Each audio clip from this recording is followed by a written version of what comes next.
राम राम मंडळी, परत एकदा स्वागत आहे आपल्या एका नवीन व्हिडिओमध्ये। लवकरच आता 2 ते 3 दिवसात लाडक्या बहिणींचे पैसे जमा होणार आहे, अशी सूचना आदिती तटकरे ताईंनी दिलेली आहे। मुख्यमंत्री माझी लाडकी बहीण योजना फेब्रुवारी महिन्याचा सन्मान निधी वितरणाची प्रक्रिया सुरू आहे। मुख्यमंत्री लाडकी बहीण योजनांच्या सर्व पात्र लाभार्थ्यांना फेब्रुवारी महिन्याचा सन्मान निधी वितरित करण्यासाठी तांत्रिक प्रक्रिया आजपासून सुरू करण्यात आलेली आहे।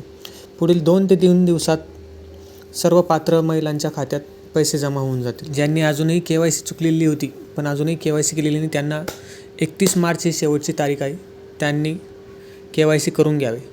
व ज्यांना जानेवारीचा व डिसेंबर हप्ता मिळाला त्यांनाही हे पैसे मिळणार आहे, आणि ज्यांना डिसेंबर आणि जानेवारी यांचा हप्ता मिळाला नाही आणि त्यांनी KYC आत्ता केलेली आहे तरीही त्यांना हप्ता मिळून जाईल। महत्त्वपूर्ण असा व्हिडिओ होता। चॅनलवर नवीन असाल तर चॅनलला सबस्क्राईब करा। धन्यवाद।